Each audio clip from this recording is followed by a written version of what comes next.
नमस्कार दोस्तों।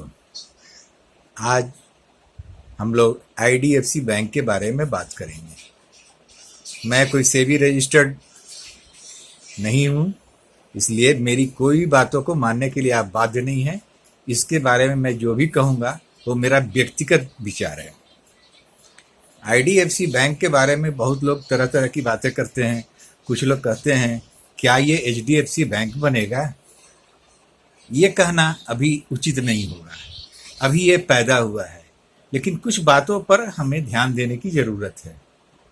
हम लोग जब किसी भी कंपनी की फंडामेंटल को चेक करते हैं तो सबसे इम्पॉर्टेंट जो चीज़ होती है, अगर हम 15 फैक्टर को देखते हैं तो मैं जो व्यक्तिगत रूप से, जो मेरा तरीका है, मैं व्यक्तिगत रूप से सबसे ज़्यादा इम्पॉर्टेंट वहाँ के मैनेजमेंट को देता हूँ कि उस कंपनी की बागडोर किसके हाथों में है। वॉरेन बफेट ने बहुत अच्छी एक बात कही है। उन्होंने कहा है you can't make a good deal with a bad management. इसी बातों को रामदेव अग्रवाल ने भी कहा है। अभी हाल का उनका जो एक आया था इंटरव्यू, उसमें कहा था कि खराब मैनेजमेंट के साथ आप अच्छा काम नहीं कर सकते हो, वो पैसा बना लेगा लेकिन आपका पैसा नहीं बनेगा। तो ये कंपनी का नियंत्रण अभी वैद्यनाथन जी के हाथ में है और वो अपने को उन्होंने कई बार प्रूफ किया है। और इस बैंक को बनाने के पीछे एक उनका उद्देश्य था। वो एक रिटेल बैंकिंग बनाना चाहते हैं। बैंकिंग दो तरह का होता है, एक रिटेल बैंक, एक कॉरपोरेट फाइनेंसिंग। उन्होंने पहले ही क्लियर कर दिया था कि मैं रिटेल बैंकिंग बनाने जा रहा हूँ। इस मार्केट में हम लोगों ने अगर एचडीएफसी को देखा है कि वो सफल हुआ है, उसके पीछे रीजन था कि वो रिटेल बैंकिंग में काफ़ी हद तक उसका एक्सपोजर था। और जो बैंक डूबा उसका दूसरा उदाहरण प्राइवेट सेक्टर में यस बैंक है, जो कॉरपोरेट फाइनेंसिंग में था। वैद्यनाथन यहाँ आने के पहले उन्होंने करियर की शुरुआत आईसीआईसी बैंक में किया था और आईसीआईसी बैंक को टॉप पर पहुंचाया था उन्होंने। उसके बाद वहाँ से जाने के बाद उन्होंने सिटी बैंक में ज्वाइन किया और सिटी बैंक को भी टॉप पर पहुंचाया। उसके बाद वो किशोर बियानी की एक कंपनी थी जो नॉन बैंकिंग कंपनी थी, उसको ज्वाइन किया और वो काफ़ी लॉस मेकिंग कंपनी थी। किशोर बियानी उस कंपनी को बेचना चाह रहे थे, तो इन्होंने कहा कि आप मुझे ही दे दीजिए। तो एक फॉरेन एलआई के साथ मिलके इसने उस कंपनी को, जो लॉस मेकिंग कंपनी थी, उसको खरीदा और उसका नाम दिया capital first. Capital first highly successful, most respectful company के रूप में एस्टेब्लिश हुआ।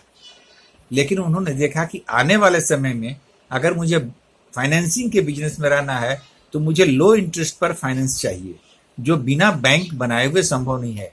तो बैंकिंग लाइसेंस उन्हें मिल नहीं सकता था, इंडिया में बैंकिंग लाइसेंस की दिक्कत है। तब उन्होंने आईडीएफसी, जिसको बैंक लाइसेंस मिला था, उसके साथ अपनी कंपनी का मर्जर किया। एक लॉस मेकिंग कंपनी को इतना प्रॉफिटेबल बनाया था कि at the time of merger capital first का मार्केट का प्राइस 962 रुपये था और आईडीएफसी के साथ उन्होंने मर्ज किया। यहाँ सब कुछ ठीक रहता, लेकिन इनके मर्जर के जस्ट बाद एक हादसा हुआ, वो है डीएचएफएल का। और डीएचएफएल के हादसे ने इस कंपनी को डैमेज किया।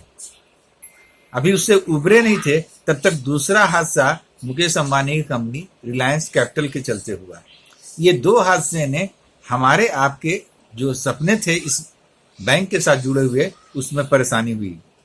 लेकिन अभी लेटेस्ट जो उनका इंटरव्यू एक आया था, अनिल सिंघवी के साथ एक इंटरव्यू था, उसमें उन्होंने प्रॉमिस किया है कि just wait for 2 more quarter, means जनवरी तक। एक बार उनसे किसी ने पूछा कि आपके बैंक में ग्रोथ नहीं हो रहा है, उस पर उन्होंने कहा कि अगर आपको तुरंत ग्रोथ वाली कंपनी चाहिए तो ये आपके लिए नहीं है, it will take some time, इसमें समय लगेगा। उन्होंने जो बैंक को बनाया, कुछ चीज़ें हैं जिन बातों पर किसी को ध्यान नहीं गया कि उन्होंने किया क्या। बैंकिंग की हुनर उनके पास है, बैंक कैसे बनाया जाता है ये उन्होंने बताया।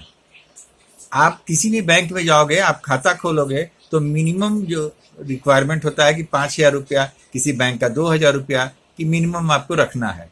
उन्होंने कहा कि यहाँ मिनिमम सेविंग बैंक में मिनिमम अमाउंट जो रखने की कैपेसिटी है वो 25,000 रुपया मिनिमम होगा। और आप 1 लाख रुपये से कीजिए तो आपको 7% का इंटरेस्ट देंगे। अब 1 लाख रुपया सेविंग बैंक में रखने के लिए और 25,000 रुपया एज ए सिक्योरिटी रखने के लिए जिन लोगों के पास होगी, they are the best person of the India.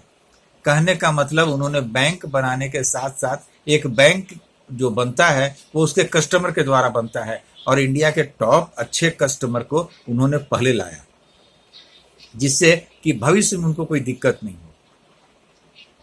दूसरा काम उन्होंने किया कि उन्होंने क्रेडिट कार्ड के बिजनेस को लाया, और एक मार्केट में एक बहुत अच्छी बात कही हुई है कि जो मार्केट में डिसरप्टर होता है पैसा वहां बनता है, जिसका उदाहरण आप जियो के रूप में देख रहे हैं कि रिलायंस ने आके जिस तरह से ये डाटा में समूचा डिसरप्शन किया तो जियो को उसने टॉप पर पहुंचा दिया।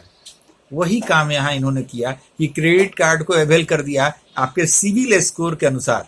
अगर आपका सिविल स्कोर अच्छा है तो आपको इंटरेस्ट मात्र 9% लगेगा, अगर आपका सिविल स्कोर कमजोर है तो वो 40% जैसे और का लगता है वैसे लगेगा। और उन्होंने आज आपके पास दिन भर में कई बार फोन आते होंगे कई बैंकों का कि आपको क्रेडिट कार्ड चाहिए क्या, लेकिन उनका क्रेडिट कार्ड सबके लिए अवेलेबल नहीं है। उनका कार्ड अपने बेस्ट कस्टमर के लिए अवेलेबल है, मतलब कहीं भी डिफॉल्ट होने की गुंजाइश ना हो, और जो मेरे बेस्ट कस्टमर हो उनको ये अवेलेबल कराया जाए। अभी जस्ट 2 रोज पहले अभी टीवी पर एक आया कि जो कासा रेशियो है प्लस जो ग्रोथ है लोन अमाउंट का वो काफ़ी अच्छा एक्सीलेंट है, एंड अगर सब कुछ ठीक रहा तो इस क्वार्टर से उसका रिजल्ट बहुत शानदार होगा। ये अभी अपने लो 17 रुपये से चलते हुए और 69 रुपीज़ का हाई बनाया था। इसी बीच में आइडिया का एक मैटर आ गया जो प्रॉब्लम हुआ, और आज जो कुछ इसमें गिरावट आई है वो इसके अपने चलते नहीं आई है, वो आइडिया वोडाफोन के चलते आया है। लेकिन अब गवर्नमेंट आइडिया एंड वोडाफोन को डूबने नहीं देना चाहती है, वो चाहती है किसी भी हालत में उसको सरवाइव कराए, और इसी के लिए आज एक नया एफडीआई का आया है कि इसमें आइडिया एंड वोडाफोन में कोई 100% का भी अगर इन्वेस्टमेंट करना चाहता है फॉरेन एफडीआई तो उसको अलाउ किया गया है। इन सब चीज़ों से ये दिखता है कि गवर्नमेंट किसी भी हालत में आइडिया एंड वोडाफोन को डूबने नहीं देगी, और आइडिया वोडाफोन के सरवाइव करते के साथ इसके ऊपर जो एक हैंगओवर है वो आईडीएफसी बैंक के ऊपर से हैंगओवर खत्म हो जाएगा। मेरा ये पर्सनल इसमें इन्वेस्टमेंट है, मेरे फैमिली के लोगों का, मेरे फ्रेंड सर्कल का इसमें इन्वेस्टेड है, इसलिए इसमें मेरा वेस्टेड इंटरेस्ट है। इसलिए कोई ज़रूरी नहीं है कि आप मेरी बातों से सहमत हो, और इसके मेरी बातों को सुन के इन्वेस्टमेंट करने के लिए आपको मैं कभी नहीं कहूँगा। आप कोई भी इन्वेस्टमेंट करने के पहले अपने फाइनेंशियल एडवाइजर से आप राय ले लें, लेकिन मेरा इसमें एक्सपेक्टेशन बहुत बड़ा है, और जनवरी तक मेरी आशा है कि जहां आज ये खड़ा है 48 रुपये के आसपास, यहाँ से डबल होने की संभावना बनती है। ये मेरा व्यक्तिगत विचार है। थैंक यू दोस्तों।